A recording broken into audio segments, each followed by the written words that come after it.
It's Friday on Your View. Welcome to the show. I am Murayo Afolabi Brown. As always, I have the ladies with me.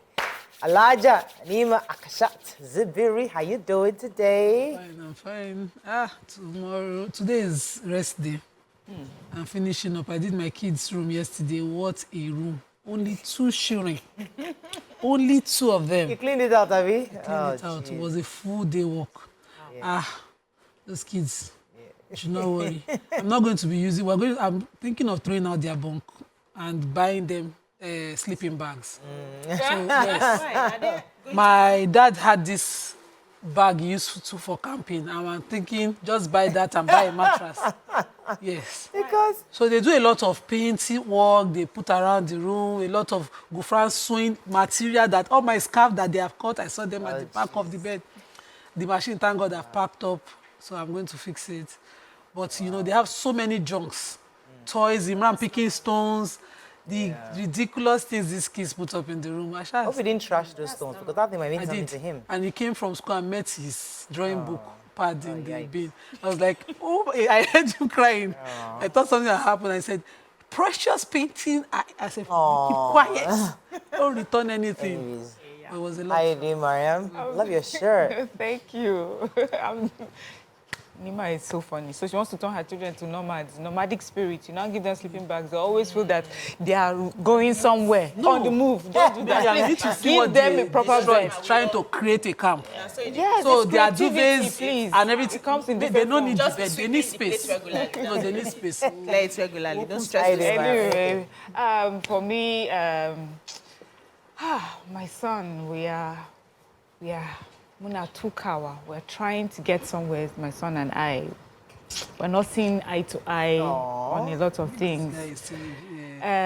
So, you know, and Grandma will be leaving soon. Grandma has sort of... Your referee. I don't know, referee. They have a bond. Okay. So she's able to take care of some things. And when she leaves, I keep wondering how I'm going to, you know, how I'm going to do it right. Yeah, I know what you mean. Facing that with Elizabeth too. You're like, okay. So it's not as if he's bad, but if he does not stop now, I don't know where you're headed. Swings? It's not mood swings. Somebody that is stubborn to the core, who needs to be right no matter what, who needs to make their own mistakes. Who he resembles? It's you. If he resembles you, I don't understand. He has his own mistakes. You don't want to learn, you know. So, honestly, any help I can get, I'm open to it. You know, I don't know. Then also relax. There's nothing. It's a phase. I think so too. We all go through it. I have one that will be turning 15 in a few months, another turning 13. So it's a phase. They will be coming out. They'll be changing. It will happen. You will fight. I still fight my boy because he has a mind of his own, and I honestly know where it's coming from. And because I know where it's coming from, I'm asking myself if probably they had, you know, related to me the way I'm trying to relate to him, maybe some things I wouldn't have been able to do some things, right? So I'm just going back and forth. What was in my father's head when I was exhibiting this and all of that? So it will pass, it will pass. God will give us the grace. I'm good. It's the weekend. I want to rest this weekend. Do I have work to do? I have some new hairs I just launched. I'm going to be doing a photo shoot for. But aside that, I really want to rest this weekend. Yes, because I don't know. Next weekend is going to be very... Well, I want to say thank you to you for yesterday's show, because I think I learned a few things. You know, yesterday was my son's birthday, and I couldn't be around. I told my PA to help me get a gift. He wanted a Godzilla. So she didn't get a Godzilla. She got a 2-headed dragon with wings. He loved it. When myself and my husband came back home, my husband said, "Who brought this devil into my house? That is the demon in Revelations. Who brought this demon from the book of Revelations into my house?" And I'm like, okay. And I remembered, BC, everybody's right from where they are coming from. So don't argue, don't fight. I said, okay. So what do you want to do about the demon? He's going to trash it. Of course, he trashed it. My son woke up this morning, and the first thing he wanted to... So he now started to explain to the son that, okay, listen, you wanted Godzilla, I will go and find you Godzilla, wherever. But that one that they bought yesterday is not Godzilla. So I just allowed it. I didn't. Usually myself, I would have started. Yeah. But I said, okay, let me listen to Obiajulu. Everybody's right from where they're coming from. So it is the demon, and we are throwing it in the dustbin because we are Christians, and you cannot have two-headed dragons In the house. Okay, let's go on a break. When we come back, look at the front pages of the paper. Stay with us. We'll be right back.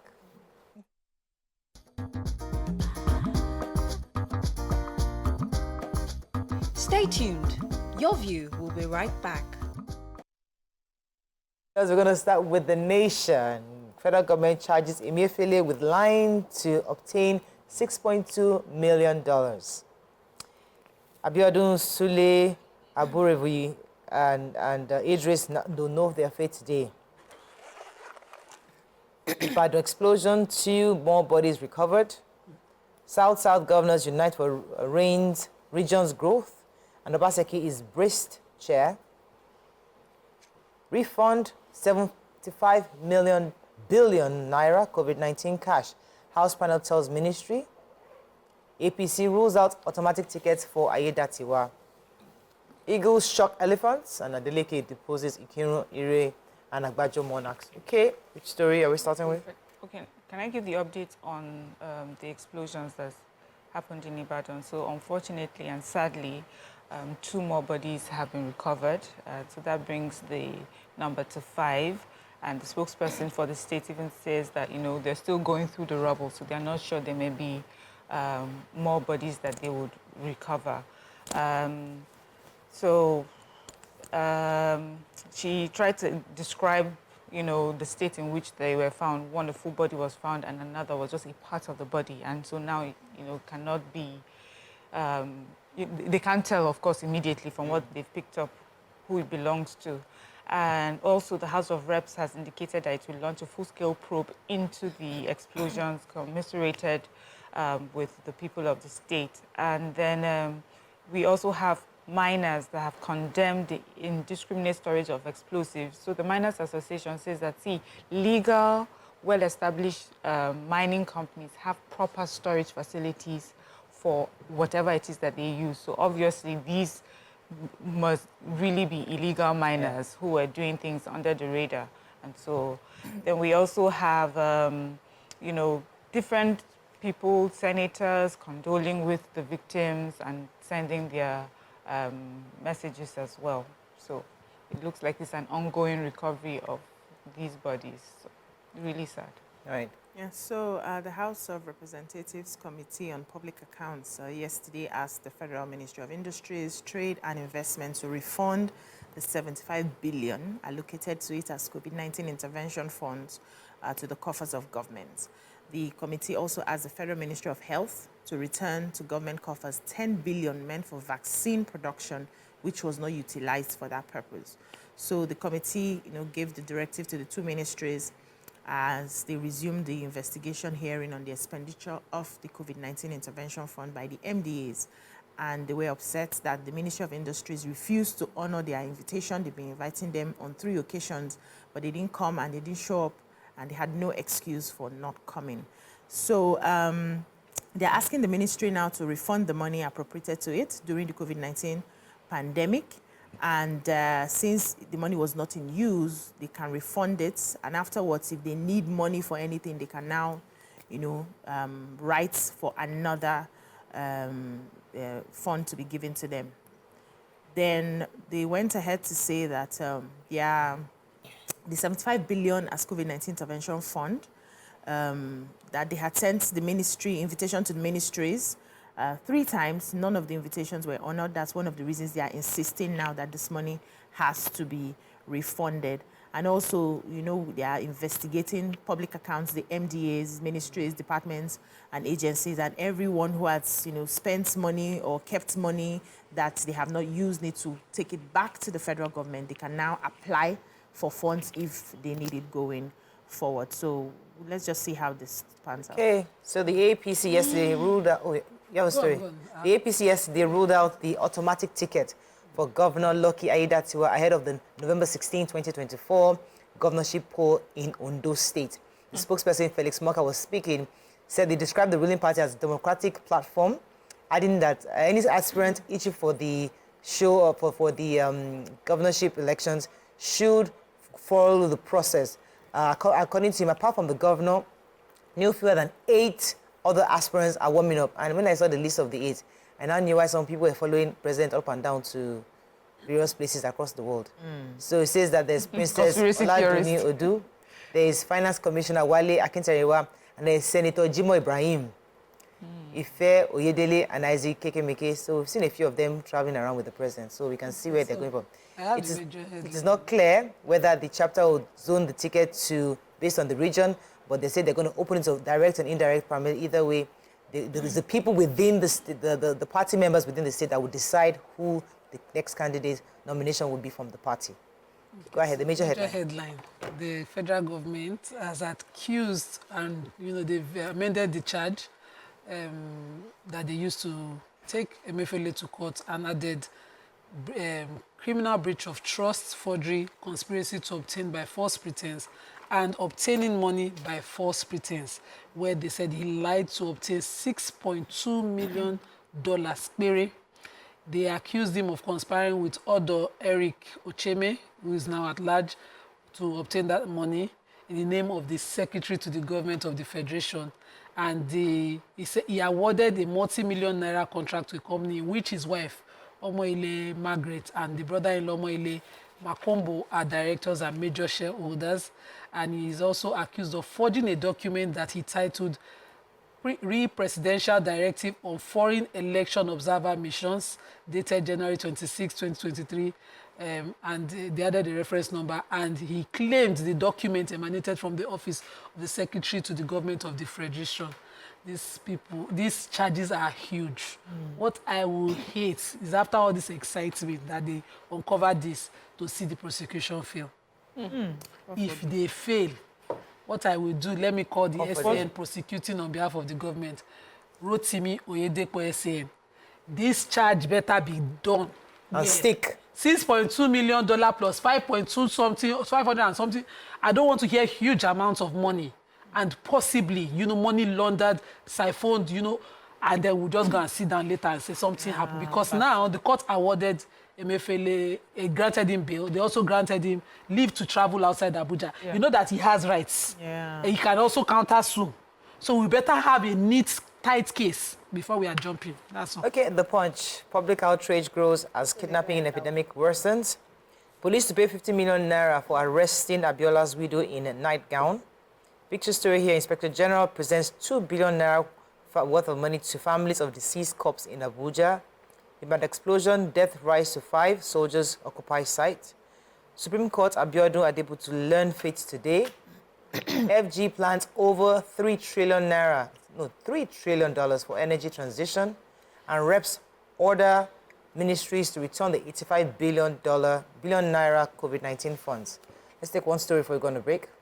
Can I quickly take the IGP story? So the IGP presented a check totaling 2.08 billion to families of police officers who have died in active service in the last 5 years.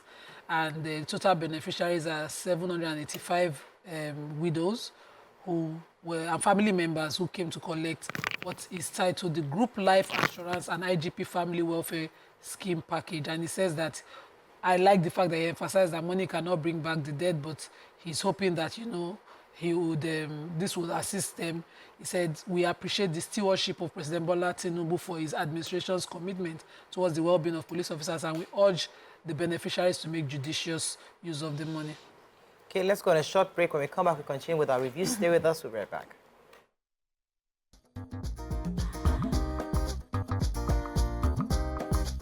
Stay tuned. Your View will be right back.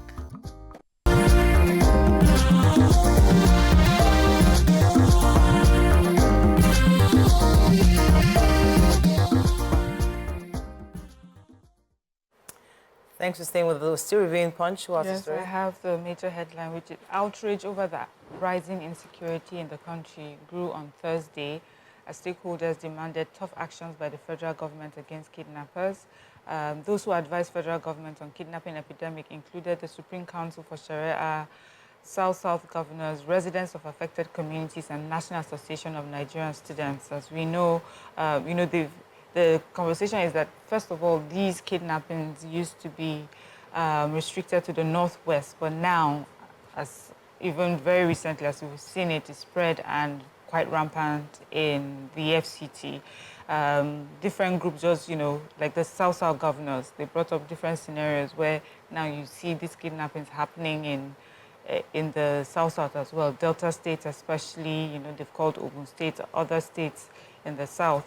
The Nigerian students have talked about are talking about youth couples that are still in captivity, students that have been captured. Every part of Nigeria is affected. It's affected by this kidnapping and banditry. So they're asking government to do a lot more, to put in more work in resolving the issue.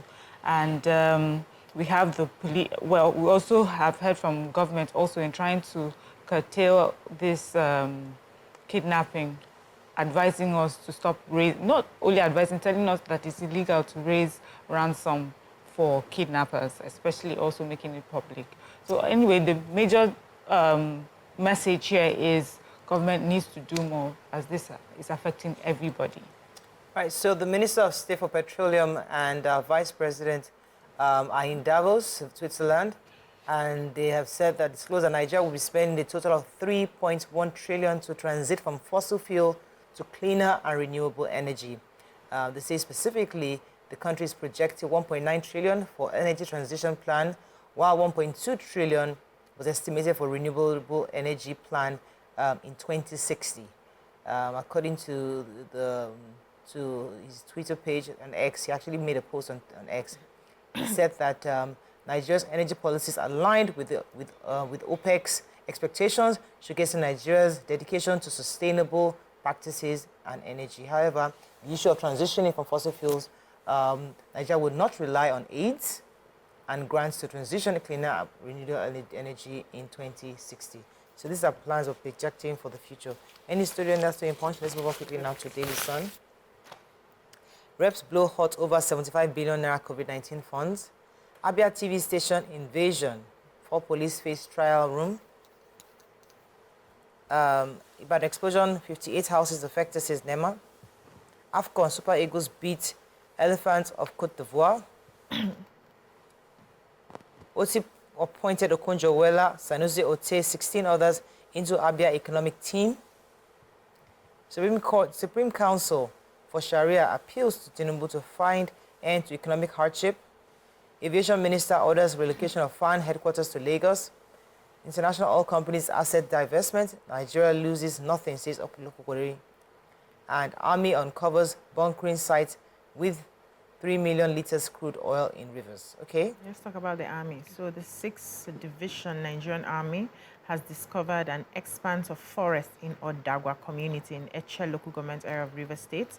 They said a coordinated bunkering business with several sites have been thriving for several years. So the General Officer Commanding 6th Division Nigerian Army Land Components Commander, Joint Task Force South-South Operation Delta Safe, Major General Jamal Abdusalam was the one who led the operation yesterday, and he said over 3 million liters of crude oil were contained in reservoirs, and they discovered it. He also said that even with helicopters or drones, it would be difficult to discover the level of illegality existing in the forest. That one of the reasons they were able to do this was because they had a discrete intelligence, which led them to locating over 14 reservoirs containing over 200,000 liters of crude oil each. And, he said the idea of this movement was to let Nigerians know exactly what is happening. The place is totally forested, that even from the air, using helicopters and drones, you will not even be able to see exactly what is happening on the ground. But they were able to get them based on intelligence and discovered all the legalities taking place. So this calls to the fact that there is more happening, that we need to find, we need to arrest, we need to prosecute those people to discourage this from happening. Because if you cannot even understand what is there till you're on ground, how many of our soldiers and policemen can we deploy on ground to be able to find these illegalities? Okay, so a memo dated January 15, 2024, signed by the manager MD of FAAN, Mrs. Olubumi Kuku, reads that the Honorable Minister for Aviation and Aerospace Development has directed that the headquarters of the Federal Airport Authority of Nigeria should relocate from Abuja back to Lagos. This was initially relocated from Lagos to Abuja by the former Minister for Aviation. And no particular reason this time, but it's the minister has ordered that it's be returned to Lagos. And speaking on this, an aviation security expert speaking with the Sun newspaper, John Ojikutu, he said the reason and cost of this relocation should be revealed, wondering what the economic or administrative sense is in moving the FAAN headquarters back to Lagos. He said first it was the renovation of the MMIA Terminal E. Next was his idea to renovate some airports. Another was the second runway for Abuja. Now the relocation of Federal FAAN to Lagos. I asked when was the headquarters relocated to Abuja? Was it not just in 2020, just 3 years ago? What's the cost of this relocation? But the minister had added in his letter that the implication of the relocation should be provided. That's, again, I'm guessing, cost as well. I'm just wondering, staff will have to move, some staff will have to come back. All of those, we don't really need it. Let the headquarters be anywhere and let the airports function. That's all we need. If every state can have an airport, then we can be debating. The one we should not even be debating is MPA, that might have headquarters. But moving it, there must be a reason to. We cannot be dancing back and forth. We said that If we it cannot becomes do the same better, thing and expect a different result. Exactly. So that's why they want to make a change and see if it fixes. So let's not The assume last that. administration said it was for administrative purposes that they moved. So what are these Wait, it can't be this one now. We'll find out. Movement, Let's it not comes try. with costs. That's my own point. All right, let us. Any other story? I was going to take the Sharia, the Supreme Sharia Court. No, Supreme Council For Sharia. of Sharia in Yeah, Nigeria. You have that story? She took it already. Oh, you took it already? Okay, let's move on now to Vanguard. Sorry, I missed that. Impact of fuel subsidy removal tough on Nigerian, says Tinubu. Additional's book, Your 8-year rule was biased, unjust, nepotic. Clark tells Buhari. We won't allow CBN print money, says Budget Minister. Ibadan explosion, police declare owners of building wanted. Adeleke dethrones 3 monarchs over faulty election process. Shettima tax African leaders on continent's global GDP.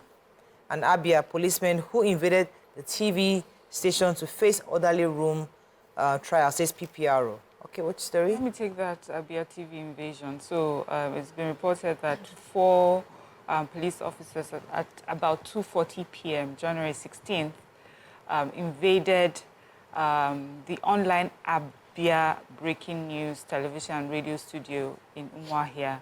They said that they had come to arrest a guest who was on a live show, Mr. Odensi Donald, when on a written petition against him over a family matter by his brother, Mr. Uche Onwuka.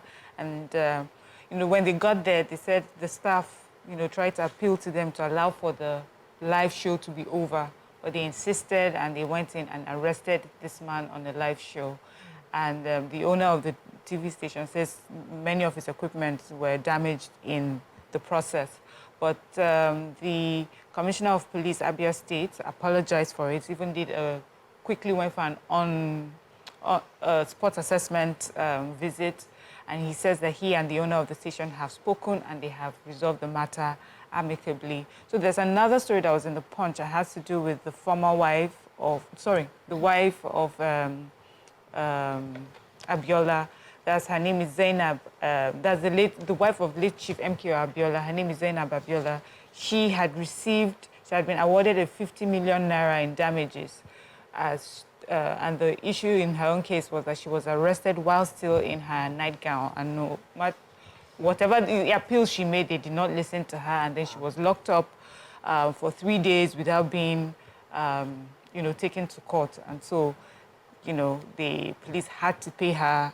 That's why she was awarded that 50 million naira in damages. So I'm wondering how, this plays out. Is it okay, Nima, you're here, is it okay to arrest someone, however it is that you meet them? I mean, if it's if you are a criminal, or does it have to be determined that you're a criminal, or is it a civil case? Can you just come in and just arrest someone? Or are you allowed to give them the period grace to put themselves together? All right, that's all we can. It does not matter. matter. So why can't you award it? Sorry. Ran out of time. We're going to break now. We'll come back and move on to our hot topic of the day. Stay with us. We'll be right back.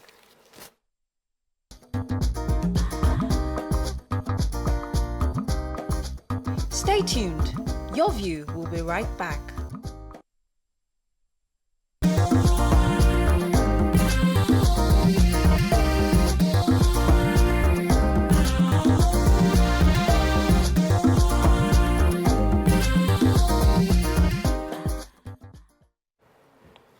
Thanks for staying with us. There was a story that caught our attention online. A Nigerian man cried out after an airport staff allegedly slipped hard drugs into his traveling bag at the Muritala Mohammed International Airport, Lagos.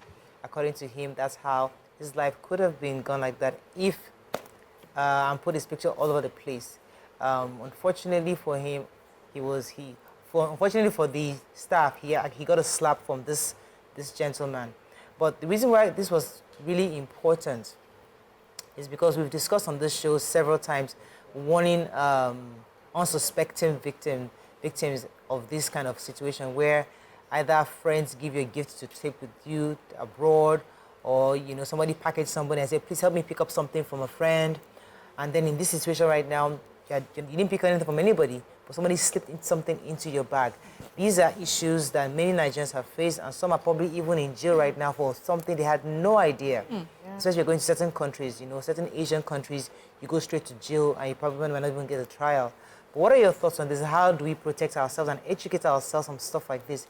Call us on the numbers on your screen, 081-076-41679, 090-24163440. You can also tweet to us at TVC Connect. Please hashtag YourViewTVC so we can read your tweet.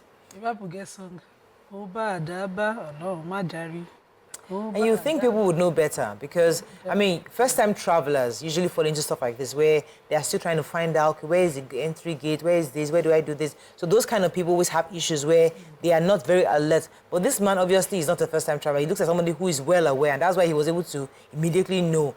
But how do we help people? Have you experienced anything like this before? And how do we continue to re-educate ourselves on how to protect your luggage, especially when you're traveling? Well, in this case, it was the official that works there that did this. So in this case, it's not even how careful you are. If they decide, if they mean, as Nigerians we say, if they mean you, they would do anything. That means they can even work in collaboration with other officials and target your luggage and find a way to do it. Because there comes a point where you have to hand over your luggage. And he's so lucky, so blessed, so fortunate that he was able to catch it, because that would have been the end of his life. I remember there was a case of a girl who had traveled to Saudi, and she mentioned that she was adamant that she did not take the drugs. She believed strongly that they had planted the drugs in her luggage. But who will believe you? Nobody, no one will believe. These officials will be the same ones that would, join in calling you out. This is just thank God, a huge testimony story. And I hope that this would lead to serious investigations. NTLA is always catching them for receiving or trying to send drugs anyway, talk less of planting drugs in people's luggages. So it has to be, we need to put in more security measures at the airports. And I like what you said also, especially for first-time travelers, what you need to do, how you need to keep a close eye on your luggage, at least to a certain point. If it's out of your possession, then if a situation like this happens, then you can say, to this point, nothing was found. But the moment it got to that point, then so there must be another person that could have gotten into it. And they get into your bags anyhow. My husband traveled a few months ago, and he said his luggage was open. Luckily, there was nothing really of value in it, but it was open, and this was after he had checked in and everything. So there's too many of these criminals working at the airports. Many Nigerians. So it also now goes finally to how Nigerians are. This criminality. Not Nigerians. Not just Nigerians. No, I know. I'm talking to us. I'm talking to us Nigerians. The criminality. There's the confidence that it does not matter justification does not matter how we make money. We just have to make money. Yeah. This needs to change because that's why we have criminals everywhere. So when I saw the video, I said, that slap is small. It's not enough. See, Nigerians. No. Leave Nigerians now. It's true Do you now. know Once how I many lives? Calm down. Calm down. I never used to say why will you slap him. In this case, we will pounce on you. Do you know how many lives that man must have ruined by that activity? Because definitely it's not the first time. He must have been doing it. They have a cartel in that place where they are in charge of, putting all those things in innocent people's luggages. It's not the first time. He was just caught. And God was on this man's side who actually owned the luggage. If not, only God knows how he'll be explaining. It's painful that you are explaining something you had no hand in. You don't even know who to call, who to defend you, who to ask because you did not do it. That slap is small.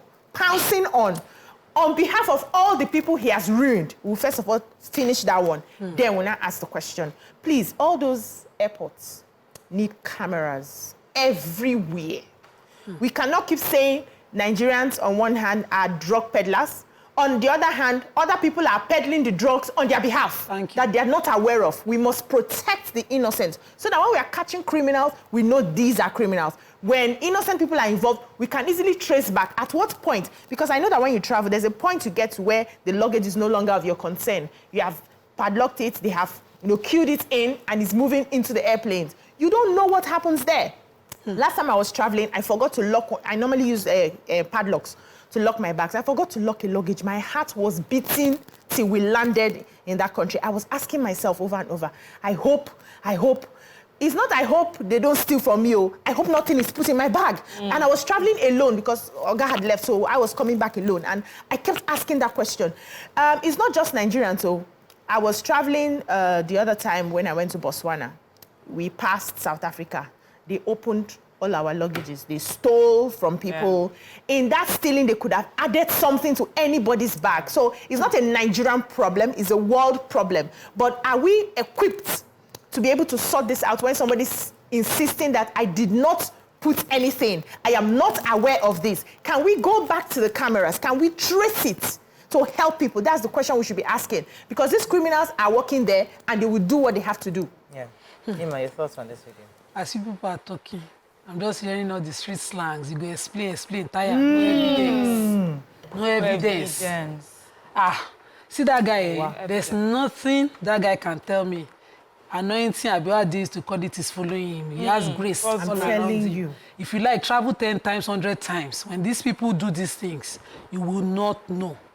And depending on your country of destination, it can be death or imprisonment. Imagine you're going to the least you can be worried about is the public defamation. Because the guy wrote and said, now for they see my picture everywhere. But that's the least. Depending on his country of destination, if he was going to Malaysia, Saudi Arabia, the guy is dead. There's nothing Nigeria government can do. That's why they will not start shouting, Minister for Aviation, Madam Diaspora. You people, they will be shouting, whereas the people who are the evil-minded ones are be sitting down following the news and wondering how their product has gotten lost. They don't care whether a life is following it. And it's not a Nigerian thing. Several countries around the world are even more dangerous. If you were visiting this country that borders America, Mexico, for holiday now, you're going to Cancun, you better be careful. Those ones will kill a body and fill the body up with drugs. Place the body in a car to be entering America with the drugs. They know they have already killed a tourist and placed drugs. So there's no place that we don't have evil people. I'm just thinking in my head and wondering, if this small trouble is outside, let us kukuma stay indoor and lock door because I don't want to enter trouble. There's nothing that can help you, no matter how vigilant you are. If this time for these people, imagine you traveling, padlocking bags. I had traveled within the country before, padlock bag and got to destination by flight and found my padlock separate, the zip separate. Who will I ask? You pick up your luggage, you're trying to get to, you see, the caller called when we did the message, and the man said the drug landed the UK with him. Yeah. That somebody had planted in a diary.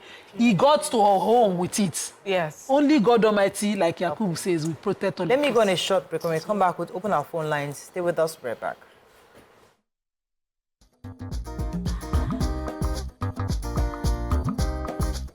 Stay tuned. Your View will be right back.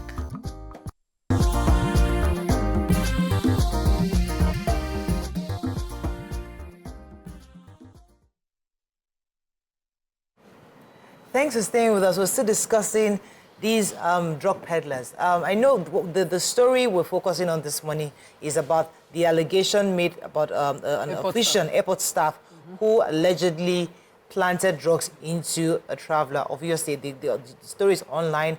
The different people saying different things, but the real crux of the conversation I would like us to focus on is even those before getting to the airport. So we understand the airport staff can be complicit, and hopefully cameras and the technology can help us to catch those. What of those who, just like Nima reminded us of the story of a man who helped somebody to carry stuff? I think it was laced. There was a book was laced with drugs in the book, and he didn't even know until he traveled. And I remember there was somebody telling me that I think it was my brother's friend was telling me that when he was about to travel, somebody brought the luggage to him. He recorded the person coming into the house, dropping the luggage, opening it, assuring him that this is what it is. So he had that on record. So he explained to the person, listen, just for my own safety, I'm not doubting you, but I just need for my record. So he recorded everything. The person opened it one by one and told him this is what it is. And then he packed it. So he had that video evidence with him, just in case anything happens. He says, the person, I have no idea. Is that something we start doing or encouraging people to do? Because no matter how much we say these things, many people still don't get it. Yeah. They are still oblivious of what's going on and just go to the airport without... But the sad thing, even that may not even hold anything in a country like, Saudi, Malaysia. Saudi, they don't even... What if you planned it with that person? Honestly, that thing is so scary. I know many times we've discussed it. We've always said the best thing to do is not to take anyone's luggage. And also, if you love whoever it is that is traveling, do not burden them with that guilt of refusing your whatever it is that you want to send. Just go the shipping route, please. We've talked about officials that don't know you, but we have had someone who called us that his brother planted drugs in his luggage. Yeah. He spent years. I remember that story. Years in jail. I said he came out and the family asked him to be sorry, to forgive and move on. He was like, how? Honestly, concerning traveling, I think just like many Nigerians do, just quietly travel by yourself. Don't let the world know where you're going when you come back home, so that nobody is sending you and you're not disrespecting anyone, because our culture also makes you feel like you're disrespecting an auntie or an uncle that's asking you to do something. Life is tough. Let me take this call.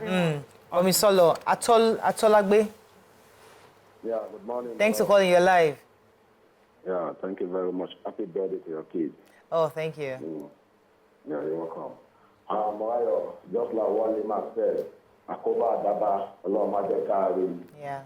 This is a very big scenario. I can remember when I was in Port Harcourt, when our police used to do stop and search.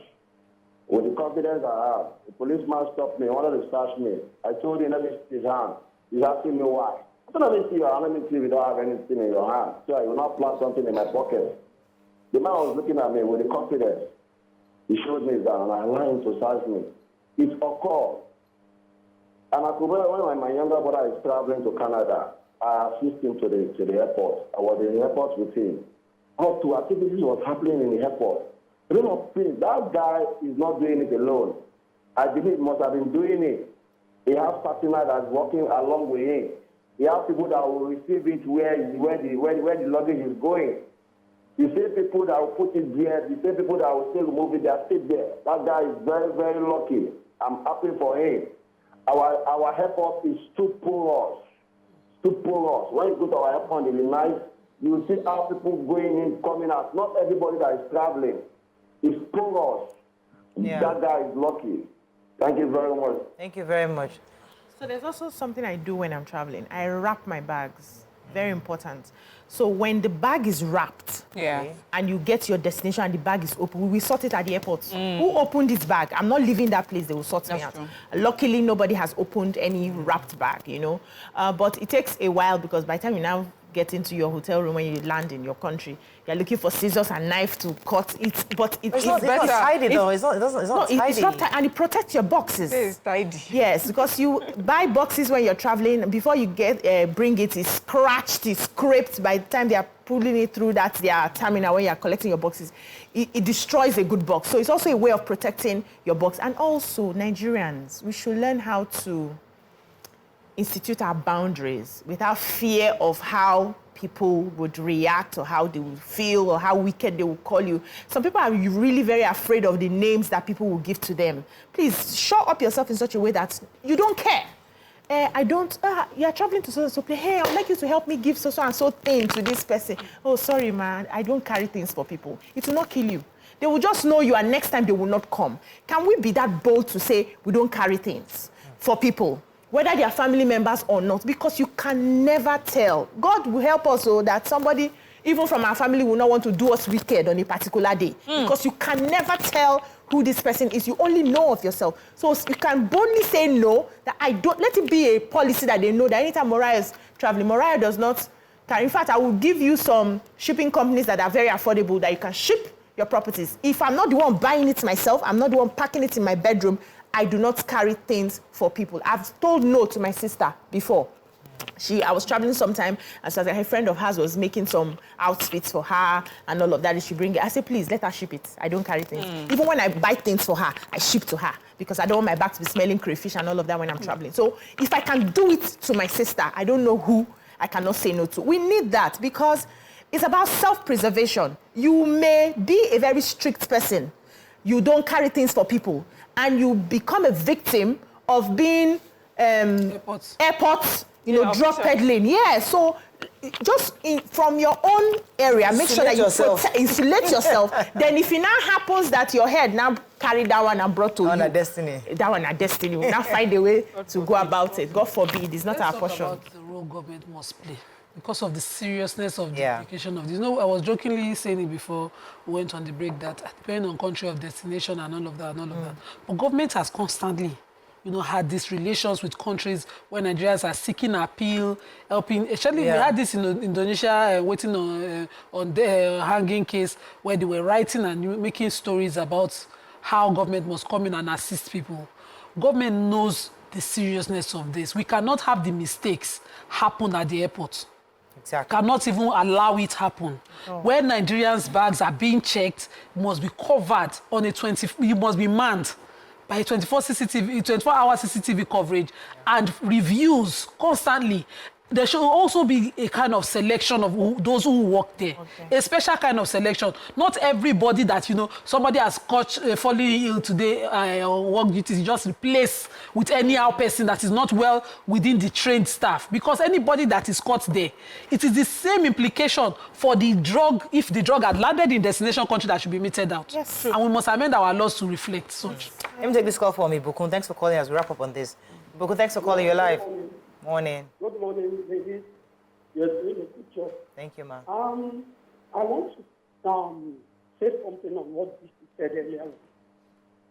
She mentioned the fact that at a point she traveled and she padlocked her suitcase and she forgot to padlock her suitcase. I want to tell you that even if you use 100 padlocks, the custom officials, they have a way of opening your suitcase. I traveled abroad some years back, and I came back. At the airport, the custom officer wanted to check my luggage, and I searched for my keys. I couldn't find them. The queue was very long, so I told her, I said, I couldn't find the keys. She asked me one question. I open it for you. I looked at her and I wondered, how would you open this suitcase without the key? Lo and behold, a file. I couldn't hear her properly. Were you able to hear her? No, I have some messages. So I have. Chigozie Magdom says, this case is disheartening, worrisome, and very frightening. Imagine how many innocent people that have become victims in this manner. Why don't we have CCTV cameras working everywhere in that airport? The officer should be prosecuted. Ibrahim says, it's unfortunate how officials who are supposed to be in the death check on their travelers' luggage can be involved in such acts. you must be commended for your advocacy. It can be very implicating, especially for the first-time travelers. The general says we have a systemic failure in administration and governance law and order from our government officials to the airport staff. The desperation to steal money and get rich quick by any way has made us so low. God indeed love his brother. Love this brother. Yeah, we have to wrap up exactly, but I think really technology is the only way we can solve this problem, especially in the airports. We have, most international airports are guarded and using technology to ensure that the safety of innocent citizens, so they don't have to fall into this kind of behavior from possible officials of the airports. So I think that's on the part of the administrative of government, but we as a people also need to be very careful in being able to say no, even to our loved ones. Because I remember the story of a young girl that said her mom's very good friend, gave her something, Ankara. That thing was packed in Ankara. She now saw the stuff in it, and she was really disappointed. She now told her mother, your friend actually sent me this thing. So her daughters, so that means that your friend's daughter could have gone to jail. Yes. It's the same as ritual killing. You'd have used my daughter. Yeah, I've used my daughter, exactly. So these are things, so let's not trust anybody. Let's be able to say, sorry, when I travel, I don't carry things. No matter how it is, just say you don't carry things for anybody. Okay, that's all we can take on this segment. When we come back, move on to another segment. Stay with us, we'll be right back.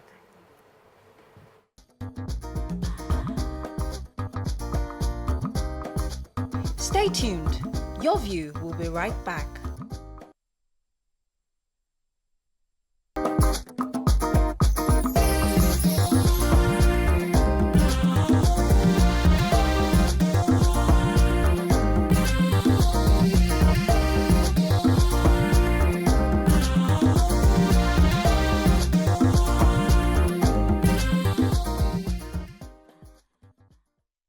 Thanks for staying with us. Moving on to another story. So there was a story on LinkedIn, a LinkedIn page of Mr. Aziz Ibrahim Olufemi. He posted something that caught our attention. He says, I just found out that Orange Drug Nigeria is today being run by second-generation business executives, which means that the children of the founders. The iconic lifestyle and pharmaceutical group founder, Sir Tony Izina, is said to be enjoying his retirement at his Bodilon Castle in Ikoyi, while his 3 older children have taken the reins in solidifying and scaling their big family business known as Orange Drug by bringing their youthful energy and innovation to bear on the family business founded by their father. Then he cited examples by Dangote, whose 3 daughters, Halima, Fatima, and Maria.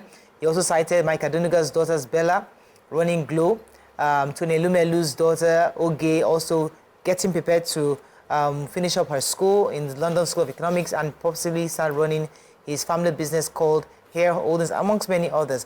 I know that also Eleganza has his children also in key positions in his company, hoping to hand over.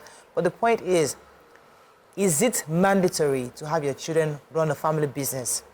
Should it be encouraged? Is it a must for children to succeed their family business? Many of us are starting businesses and thinking of sending our children abroad. Many children don't even bother looking back. Once they school abroad and have these exposures, they choose to find their own path and don't even think back of the business that actually sent them abroad or fed them to or paid their school fees. Many families have been faced with that situation right now where they're trying to get their kids to come back home to run the business, but many of them are not interested. How do we find a middle ground in this? You can call the numbers on your screens, 081 0764 679 090 241 63440. Also tweet to us at TVC Entertainment. Please hashtag your TVC so we can read your tweets. Bisi, you'd like to start? Yeah. Okay, so the reason why a rich man would have the children take over their business and a poor man would have their children run away from taking over the business is the mentality of both minds. The mentality and the mindset of the poor man who is running a business is running that business for survival. Yeah. And because they're running the business for survival, the children will pick up on that energy of survival. And, once they can have light at the end of the tunnel, they run away because they don't want that level of survival. And that's also because the poor man would be putting things like, I want you to have a better life. This struggle that we're struggling, that's not what I wish for you. So I want you to go to school. I want you to have this degree so that you can go and liberate us. You can, get a better job and take us away from this poverty. With that mindset, no child wants to come back again to join you in frying that akara that saved or took her to school, because she wants to, run away from that survival into thriving mode. But the mindset of a rich man in doing business is not that of survival, but is that of making a difference. And this is how it is communicated to the children, that this business we're doing is for us to, I use this business, I started this business, and I was able to grow wealth at this level. And for us to continue in that generational wealth, you need to understand this business and, apply all your other, because a new generation is usually a modified version of the older generation. You come with your ideas. We grow this business to sustain that family wealth. And I've also been studying some rich people. They are not afraid to have conversations about money with their children. Their children are well aware of giving value and getting money at a very early age. So they flow into that business of, we have to think of a solution for the people, for the masses, make a difference, and sustain the wealth. So the two mindsets are different, and that's why whatever they read, they can come back and take over the business because they understand the family dream. There's usually a family dream that from generation to generation.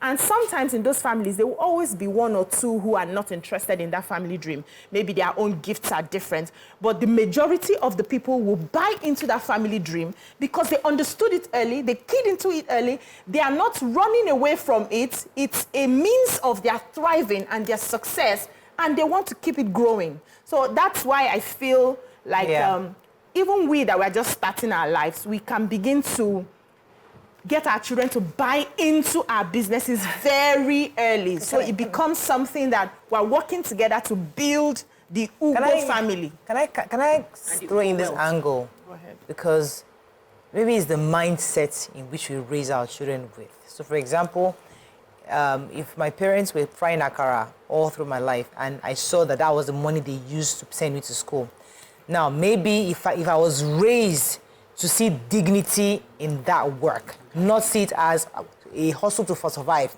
If I see that dignity, and I'll now, when I travel or when I get educated, I'm thinking, okay, how can I deliver akara to everybody's house Saturday mornings? Most people try to take akara in the mornings, or or get people to subscribe to our akara, hot akara.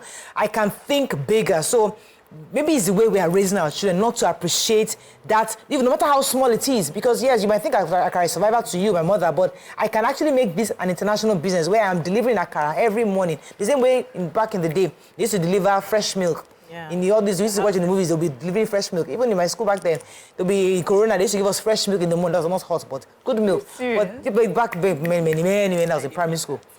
Back in the day. But the truth is that maybe they could be having been innovated. Maybe should we now change the way we are raising our children to see labor on work? Let me come to you guys. So I didn't like the poor and rich example. So there are small businesses, there are big businesses. Simple.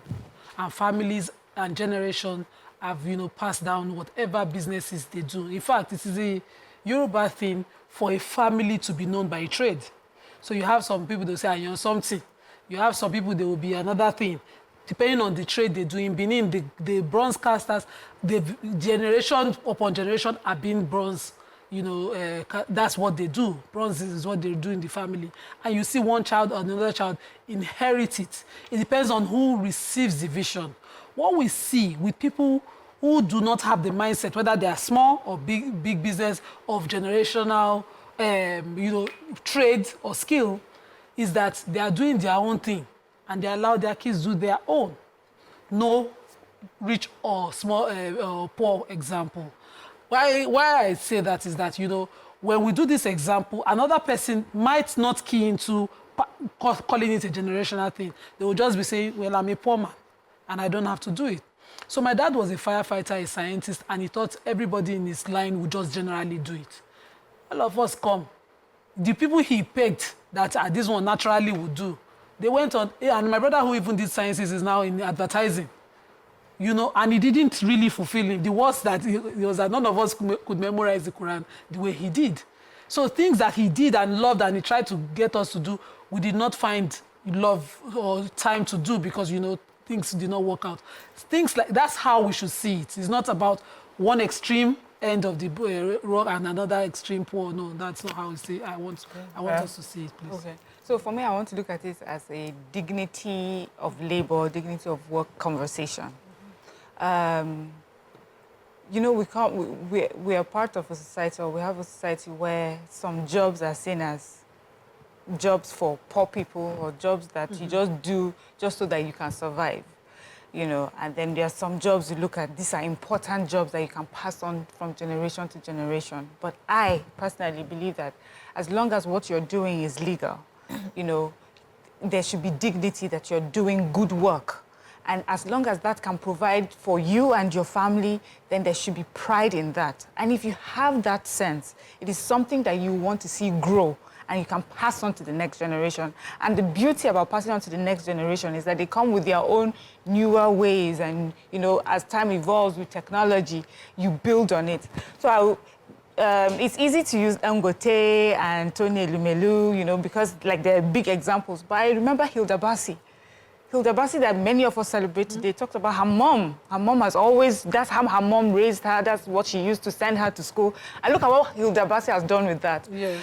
Vicky James that does like all the best red carpet dresses that everybody is talking about.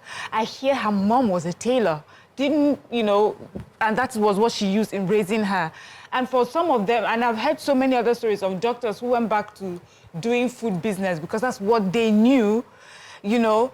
Their parents would raise them, okay, I want you so that I can be a doctor. This food business is not for people of a certain, you know, caliber, but they find their way back because that's what they know. And when they go back with the education that they've gotten, they make it bigger. So it's important that whatever job we're doing today as parents, you know, that we understand that it's good work and it can do so much for us. I'm also happy that we have these sort of businesses, these legacy businesses. These stories usually would have been an American story. Oh, this is third generation, fifth generation. Now it's becoming our story. The only people that used to have legacy anything were politicians. This one, his father was governor, chop money. His son in the street has chop money. But now it's spreading to many other things.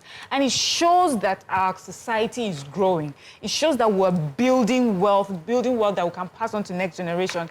Now, concerning these particular families that were highlighted, it's a blessing because there are families that their children did not go the path of the family. Not because they did not try, not because they did not show them the dignity of the job that they're doing. It's just that they had different passions, they had different ideas. There are two reasons why this could happen. Just one, as I mentioned, you just have different passions. You just want, you know, the way you see the world is so different from the way your family, you know, sees the world. Then there are those that have made the mistake of, you know how some people that have means, the people that work for you, you talk down at them, you know, the children are not part of the business. Yeah. And even when they are part of the business, they are just placed on top of people. If we start them young and we start them small, so they understand the workings of the business, they are likely to want to be a part of it. Let's go to the example Nima has said in the past where I think you grew up with your mom blending pepper. Yes. Now, somebody who saw her mother blend pepper now says, you know what, I want to start packaging pepper. Blended pepper, because I know there's some people, I know a lady, More Pepper, she's doing that. I know another lady in the US who's blending pepper in packages. You can actually package it because you've gotten a bit of exposure. You realize that there's value in this. My mother was doing it in the raw state. I can take it a notch higher. So maybe we should start encouraging young people to look within, because many of us just want to, even parents, they're not raising you for family business. They're raising you to export you. They're raising you to just go out and don't leave me here. Let me do my suffering here. Because that's what they believe. So we need to use opportunity to begin to change mindset. There's a commercial about a man carpenter. It was an ad, right? Yes. And then his son was trying to get his son now used technology to get designs. You can actually migrate as a carpenter. You can get your business to a certain level. So let us start educating even those underneath that. Listen, what you're doing, there's dignity in what you're doing. As an electrician, your child can actually do it at a better level. Yeah. As a carpenter. So let's unpack it from the beginning. Yes. You know, it was an analysis that differentiated why some people did what they did and had their business, and that was what brought the poor and the rich. Yeah. And we cannot pretend that there are no poor people. Neither can we pretend there are no rich people. It's a balanced society. Even the scripture says there will always be the poor amongst us. Just try not to be the poor, right? So we can't hide that. Secondly, every business starts small. Yeah. There's no business that does not start small. The small is just at the level where you are. Your small can be different from my small is different from her small, but every business starts small. And for us to be able to change the mindset of helping our children see the value in what we do, we have to change our mindset. Most of the people who are not able to communicate this, the strength of the businesses and what they aspire to do or what they intend to achieve is because, first of all, they were doing it at the level to just feed. Most African businesses starts from, I want to be able to feed. I want to be able to pay school fees. I want to be able to do this. They are not doing it from, I sat down and I imagined how people will eat my fluffy akara and they will be able to deliver at work. Most of the businesses that start don't start that way, right? And if you do not start that way, what are you going to communicate to the next generation? You're going to communicate, Auntie, go and read your book and leave this place. This place is not for you. So we also need to understand, why do we do the businesses that we do? It's a question that we must answer. For you to be able to, the scripture says, write the vision, make it plain, that they that see it will run with it. Ask the people who have been able to grow their businesses into a place where their children, the next generation, take up their business. They have a vision. And for every generation that comes into that business, buys into their grandfather's vision for that business and improves on it. The next generation comes in, buys into there's always an original vision. We don't start business in this part of the world with an original vision. So we must solve that. And that's why I started from that, separating the mindset of the people. We can always, there's nobody cast in stone that you must be poor. We can always shift mindsets. But if we pretend the mindsets are not there, just because we want to have, to make everybody feel good, everybody cannot feel good. Some people will hear this and say, I refuse to be poor, I'm going to shift this mindset. It's also a place. There's nothing. Can I give a perspective? Call. Joy, thanks for calling, Joy. Hold it for a while. Go ahead, Joy. Go ahead. Yeah, good morning. Morning. I'm calling, my name is Joyce, I'm calling from Luggage. I just wanted to point out my last word. We can't hear you, Joy. Are you outside? No, I'm not. Okay, go ahead. We as Africans, we actually do have generational. I think it's part of our focus. But the problem of the Africans, we did not document it. She pointed out, we have families who are young, grandsters, it was a thing written right in the past, but we just never documented it. And I think maybe the poverty thing came and it just did a lot of things. Everybody became a struggle for survival. But I'm glad with what a lot of young people are doing today. For lack of a better word, they are organizing a lot of things. So the mother is selling them, they are doing, I can actually take it and sell it. So I want to put us on track for the rest of Africa. We actually do have a generational businesses. And the girl that lives with me, she once told me something. He knows a lot of things. He knows about leaves, but he doesn't know the name. Now I'm talking about something was never. My mom used to tell me about people who used to, arrange bones, a long line of families. They pass it to their children. We've always had it, it's just never documented. Thank you very much. I think you're going to use an example. Yeah. Can I? Right. Okay, so what she said about, this is an African thing we do, that's true, because I know someone that sells fabrics. Her mom was a fabric seller in the market. Now her own fabric shops are in all the choice places in Lagos State, and she only, provides for a certain...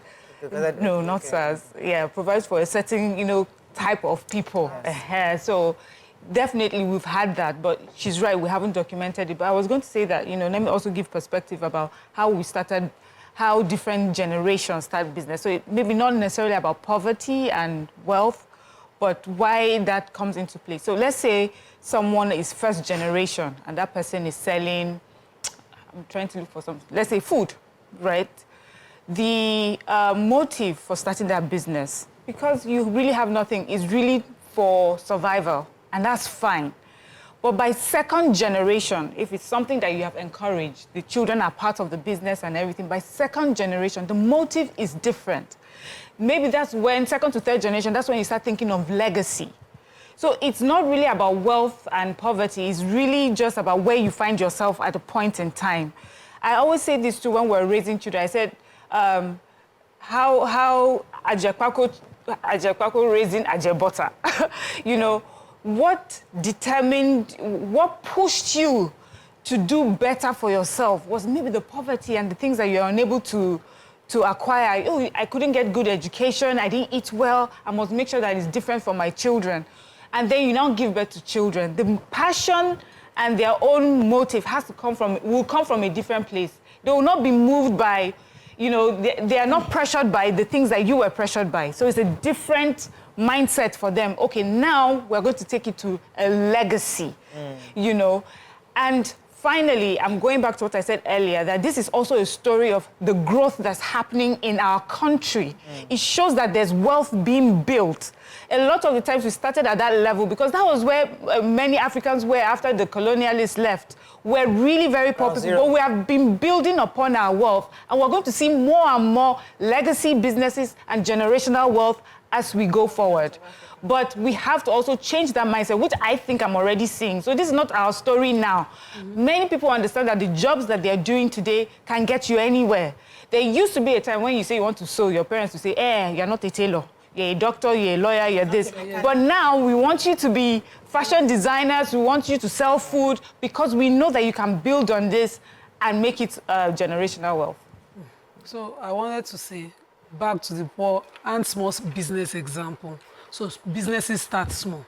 But the tweet or message we were focusing on was focusing on successful big businesses. They are small businesses as we speak. As mentioned on the show one time, I went to a business place in Surulere. This young Lagos girl saw her grandmother, not even her mom. Her mom was a civil servant who would have broken the line, sell. And so she sells meat. She grills meat in Surulere, Onidoko. Everybody, if you know that place, you go there, we buy meat. And it's a young single girl continuing the line she learned from living with her grandmom. Another business that I know is, we call her Dupeti Shine on the island. I went to school with her daughter. The daughter today took cosmetics from her mom, being uneducated and just selling the cosmetics and building. And the daughter is in America today. She's a skincare expert. Building. So we've always had it. What we did not have was the packaging that will make it all glossy and beautiful. But we as Africans did this.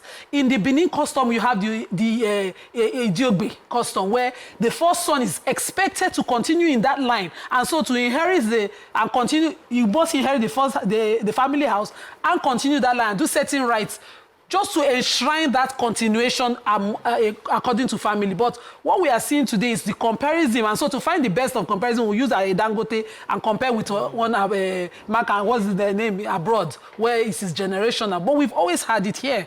If you go to the island, a lot of women are selling wrappers because their mothers sold this. And they grew their mothers 1 shop to 10 shops and being the importer. There are many. But that's happening. But their own children aren't doing that today. Many of our children. Don't say so what our own generation. So their children, this my new generation, Gen Zs are not interested. They are. But they are doing it on social media. It's uncaptured. It's undocumented. And so when we sit down, we make the example and say, no. Even these politicians that we talked about, is it not some people, some of them, they are our mates now, whose fathers were politicians. And all they've always known in that family is how to be in the public and do these things. Sorry, and maybe it looks a bit different. So people will say their mothers used to sell fabrics in the market, but now they are fashion designers. They are creating design. It's not different from where it looks different, but it was inspired by that. But as we say, I think our story now is that we should be more deliberate about making it a legacy.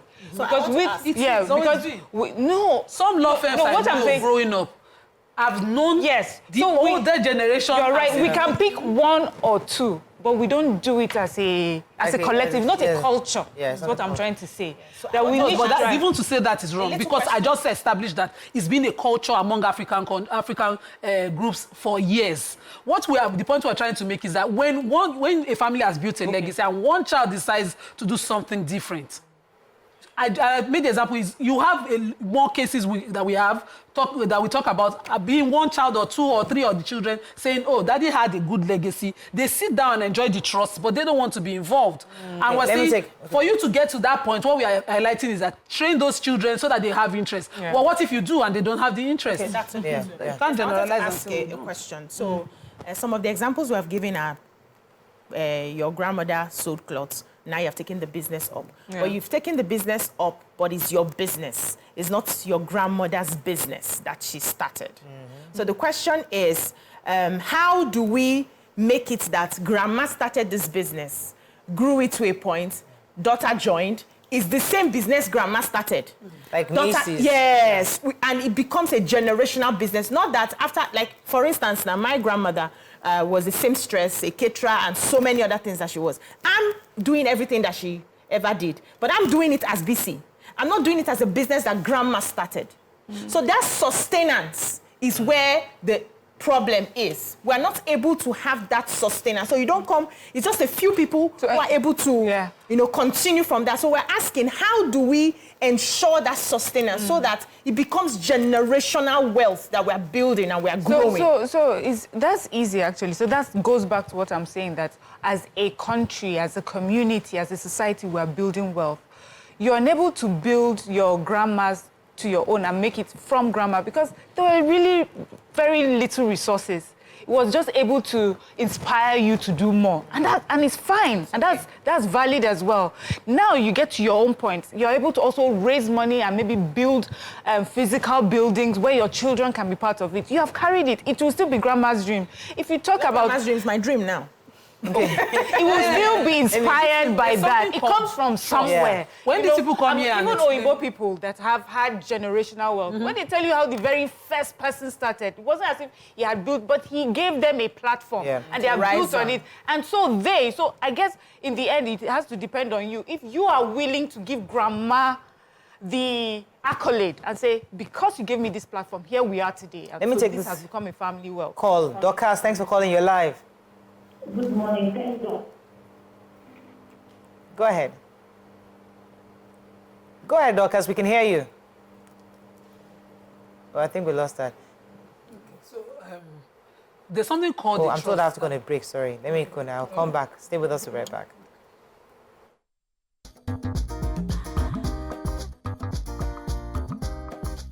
Stay tuned. Your View will be right back.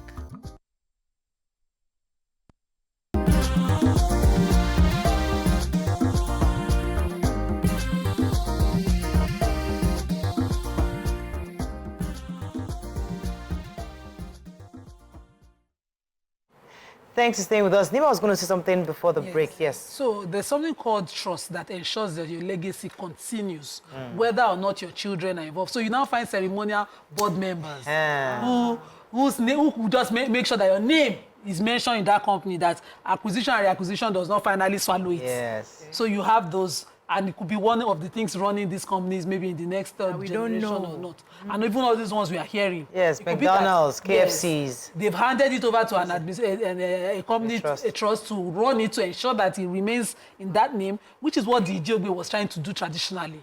Ensure that the first son is burdened by it. The Idiogbe culture of the Benin people, ensuring that the first son is burdened by it. The Yorubas have it where you have families named by their trade, Ogungbele, Ade something, showing that you are royalty, your crown, you are Anyawale, you are the drummers. Different. It's been in generations ever. We've always had it. But something made it fail in our own African tradition. Some things made it fail. Polygamy, for instance, where the men married the women who farmed and to provide for their kids instead of continuing the kids' farming. So you see a farmer like my grandfather, whose wives were, my grandmother was the one bringing farm products herself. So my father just thought, instead of allowing my mom go into the big farms, he created a small farm behind the house where she could do, because she didn't have parents or relatives. That she was an orphan. There were only 2 girls who survived their parents. And so she really had a trying childhood. And so something like that broke the chain. And he left that for survival because he could not continue to drag land with a large number of children. My grandmother alone at 15, the other one, then plenty. So there was the competition. And so he left, even though he would come and say, I'm a village boy, I'm a proud one, I love to farm, and I have the gift. If I put something on the ground, it grows.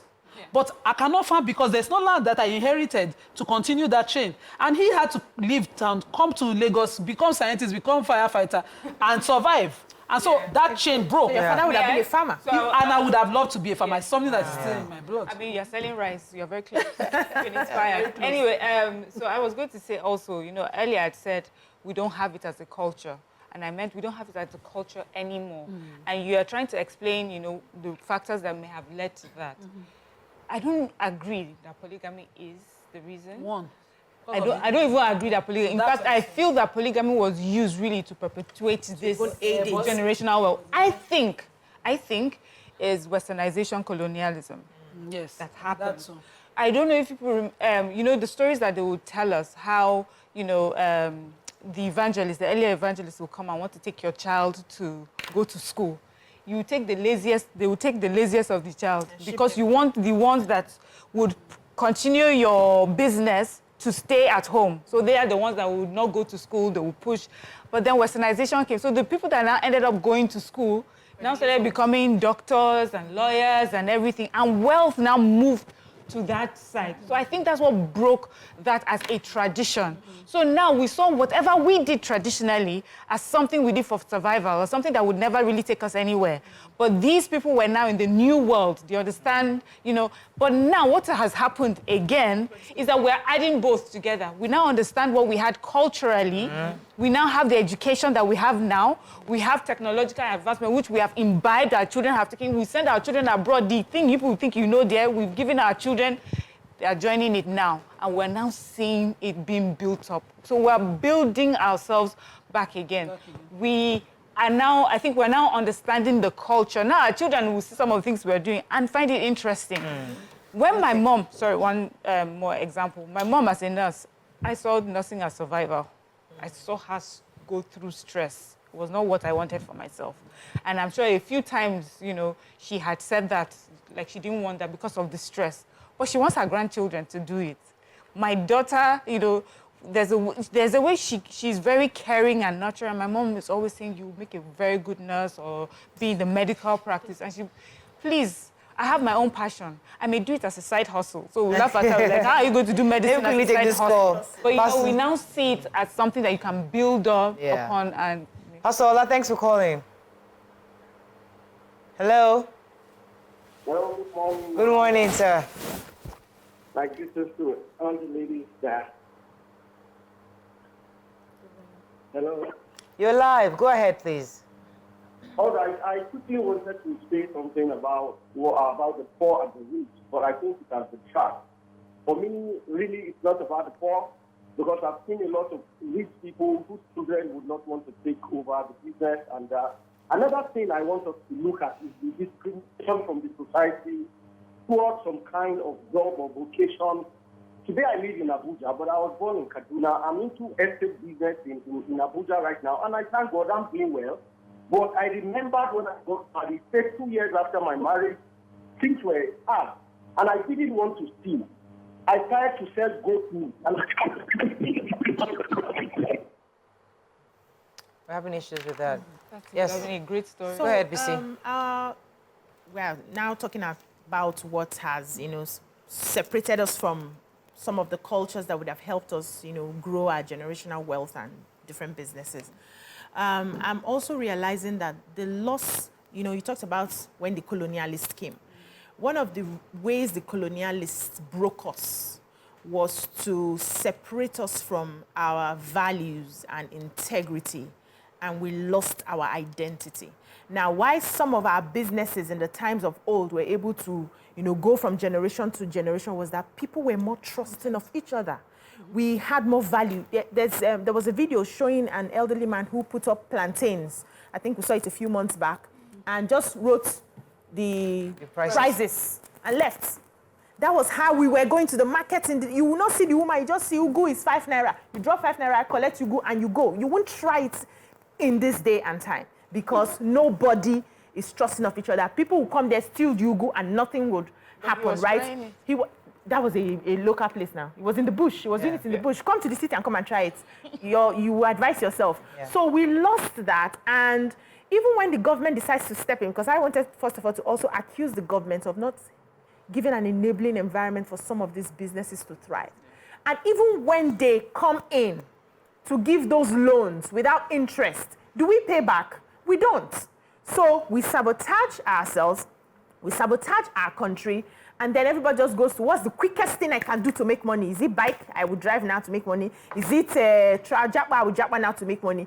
And we have lost all of that. So now I'm happy with this sort of conversation because we are now going back to how we were as a people and how we can begin to develop ourselves. We're now seeing the values in some of the gifts and the talents that we naturally have, because there's no place in America or US or UK that they will fry akara like we fry akara here. Why don't we package this akara, do it in such a way that it becomes an international selling product? That's what they do to us. They come here, they take our bitter leaf, they go there, they put it in capsules and bring it back, and we're spending money to buy. All this collagen everybody's drinking up and down to look a certain way. We have some of these things behind us. And we had people who knew the trade. I have a sister-in-law. I read a story about a family that I think was an Italian family. They used to do pizzas. And for many years, his father used to make pizzas, the best pizzas. It doesn't matter father or mother. Anyways, by the time the son was going to take over the business, he started doing packaged pizza that was now being mainstream. That was being sold in the supermarkets as pizza. So you just take it home, put it in the microwave, it heats up, and your pizza is ready to go. Yeah. So it's now packaged. But before, pizza was just something you take made from scratch. But now they were able to develop it and say, we can actually put something to preserve it longer, so families can have it at their will. They don't have to come to the restaurant. So now it now has to form the brand. So these are things that we need to start thinking outside the box as Nigerians and as Africans. We have that. We have that already. Do you know that they package soup from here? The packet soup from here. Now it's happening. So sell it abroad. Restrictive clause that stops your children from selling land, for instance. If, for instance, the father located his pizza based on maybe they have cattle, they can make cheese, and so he wants to get the whole trade, and one child comes and says, well, this land said, let me just sell it. Yeah. You have to then put a restrictive clause in your will that stops your limits. There's a story, when you're talking about this story that happening now, and I'll be very careful about mentioning I won't mention the name. A family, a very good business. This person toiled. Only two children, came from the UK, and they've totally messed it up.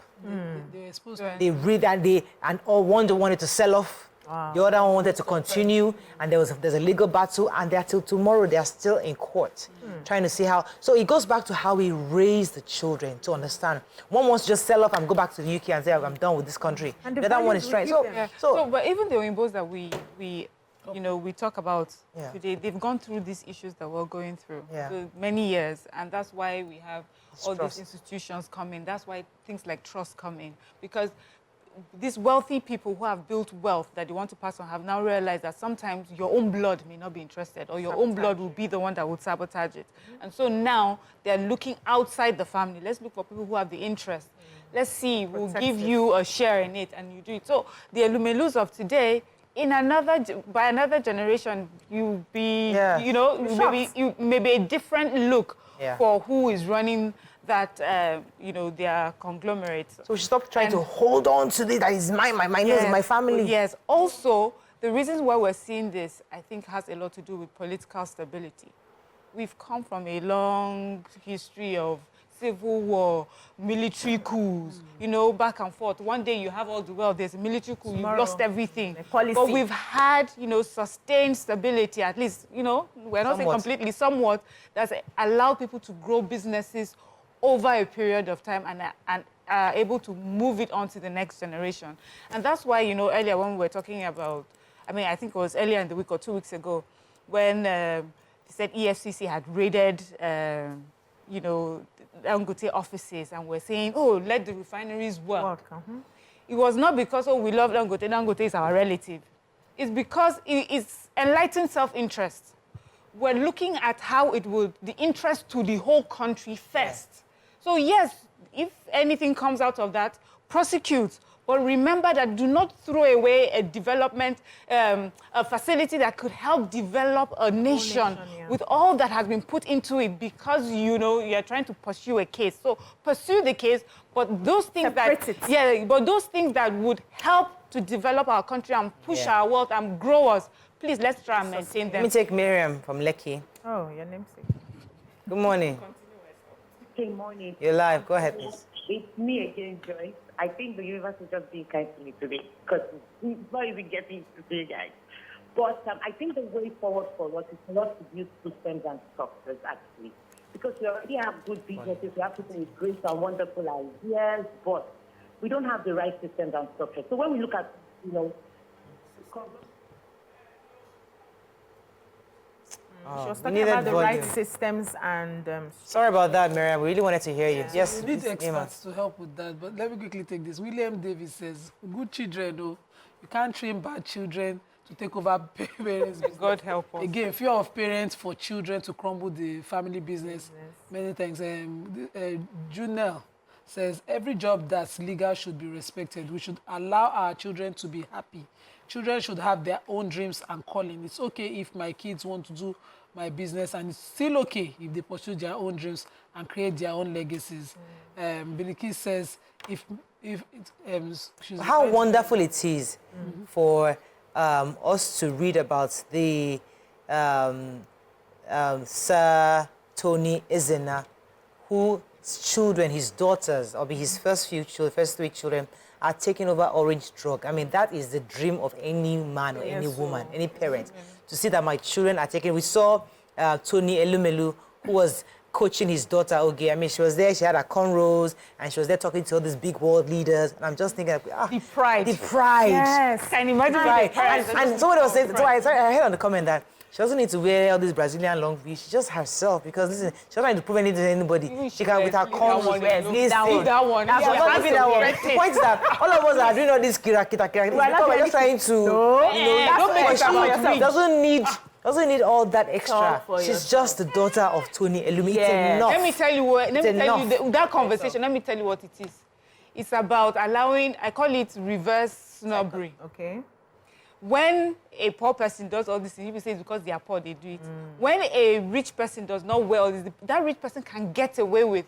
A rich person can get away with driving an old Volks. And then people will see it as something to emulate. Let the poor person try it. You will not get away. You will not see it as something to emulate. No. A rich person. So the value is not in the things that they are wearing. It's what they are doing. And let's leave it. Some people have a different value. So allow other people to work on their value. As I've said before, rich people, they don't blow big accents and everything. No, it's those people who sold their land and sold everything to travel. Come back with big accents. No, they speak English. We pronounce it properly. They pronounce it English. The way they speak English, you see them. You know it's foreign, but it's not with an accent. They pronounce it a certain way. Those of us that our father sold everything. Our accent is so cold. You can't hear anybody again. Different things. Because we are going to build that wealth on that accent. That accent different things. They pursue us. So when you are poor and poverty is chasing you, and you want to quickly run away, you use all the arsenal you have. Everything that you have. Because the rich person's daughter does not need to speak anything. Once she mentions her name. A poor person cannot. Which name? Who knows you? Who are you? So you will add the accent, you will add the hair, you will add the shoe, you will pack it till you get there. When you get there, your children. See, so these ones were struggling. Our children, by the grace of God, will not struggle it. We are walking the path for them. So everybody at their pace. One is not better than the other. Stay where you are. It's fashion. My children is dignity and contentment. Amen. No matter where they are, they will be so dignified in themselves. They don't have to package out of fear of poverty. The point I'm trying to make is that legacy is legacy. My people say half my fito. No matter how big a big man is dancing, the small man will not borrow his body to shake. He will dance his own. Exactly. If Tony Elumelu successfully built Tony Elumelu, there's a small businessman who has a solid business plan, but he's just small. And he will now think, because I'm not Tony Elumelu, it's not a legacy. Please. I don't want to know. I'm just saying, because we are saying a lot of things. And we don't know what we will be taking away from today's conversation. We are talking business legacies here. and it is business legacy no matter what size the business is. Ah, nice. Exactly. We started That's the point I want people to take. You might leave your small size business and your generation, if you can see, if truly they see from heaven, you will see that it's now a huge one. Before Tony Elumelu, I did not know any Elumelu. Thank you. I was going to go there. That's my First point. generation. Yeah.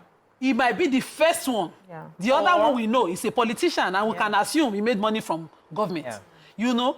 And every other businesses like that is watching. I remember my mom and used to make give their me that, and I've matter posted the this size. before.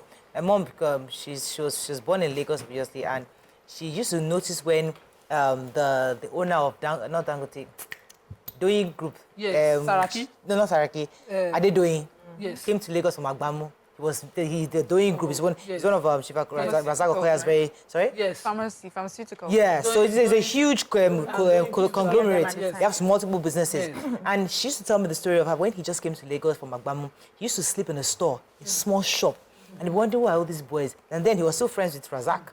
And he'll be going in and out, trying to buy and get people to sell them, to buy from them. And we'll just be laughing at them, all these small boys. Because they came from a very well-to-do family in Lagos. So they used to look at them, but now she sees and, man, if I knew how hardworking those boys used to be. Now, today, their wealth, is now a generational wealth because their children are taking over the businesses. So that's the beginning, daily beginnings, many of us don't see. Yeah. So you're knowing to Elumelu years because probably hustle from somewhere. But it's now the onus is now on the children of these ones to sustain that name Eleganza, So let me to ask sustain that name Doing Group of companies so that... some people have said, allow your children to go for their passion and all of that. It's valid, very fantastic. But apples do not fall too far from the tree. The talents that you have, one or two of your children have it. We pick up and every generation builds on what is already there. Some of those skills that you have, one or two of them have it. So identify those ones that have it and make them interested in harnessing what they have. If you have 7 children and probably you are a businessman, you love to sell, you have gifting, anything you put your hand, you're able to market and sell and all of that. You will not tell me that out of that 7, none of them has the gift. No, my siblings and I will have their them. mother was a very successful businesswoman. My mother has 4 children, very successful businesswoman. None of us are buying and selling. Because you don't want to does not mean it's not there. That's why, listen to what I'm saying. Identify it. It may also be in your children, but identify it early and nurture it. Don't ignore it. Why we're planning to nurture so our kids exhibit a lot of things right now. You can't even say who wants to be a doctor or not. You may not tell because they have different gifts. One child will be able to weave, will be able to sew, will be able to sing, will be able to do different things, right? But because you have a mandate to grow your generational wealth, identify that one that likes money, that sits beside you when you're counting the money, when you're selling the thing, that wants to be involved in that and nurture that child. You can never tell. Don't just assume if tomorrow, because sometimes parents can make us shift away from where we're naturally. I just thought we something. go for something. From Fela to something Femi now else. to Made is a generational talent. Yes. Nurture it. It's not I just thought about something. All these Elumelu, can you see these Elumelu students? Yes. Looking very Nigerian, very natural with their braids, their hair. They all have their natural hair. And I'll say... Attachment, auntie. But okay. What I'm trying to make is that people like this will now get married to some really... This is attachment. and Let's separate. What are you trying to say? Because I have a point. I want Mariah to land. Just did not wear the sticky one. They wore the one that was Please, can Mariah land so that I can say something? I know you know what I want to say. No. I will not land it because... No. Okay, all I was going to say is, this may be the next level of influencers. Influencing a whole generation of doing braids. Yeah. This thing it evolves. So I'm trying to say, yes, we're looking at them. Many people are now looking to them and saying, oh, I like the way they look, the way they dress, the way they are very Nigerian. I want to push my children that way. Okay, good. Their mates are looking. I want what to I'm saying aligns because this kind of women would attract their kind. Yes. Right? Of course. Now, so but they're kind. Yes. But those of us that don't have anything and we are trying to attract also their kind. Are you not married? Not me. I'm talking a young girl like maybe young in university. Yeah. You can buy braids, that's Brazilian, do everything, go abroad, speak the grammar. You are also trying to attract the same person this woman girl is attracting. Yes, if you work for you, work for you. And so destiny carries it, you get I don't it. even know the point of that. Close the show. We can go. Don't start. All the best to this family. Yes, we wish That is them all all the we best. can Inspired by take them. on today's show. Have a fabulous weekend. We'll see you Monday. Tell me that kind. Let's just break it down. What were you trying to say?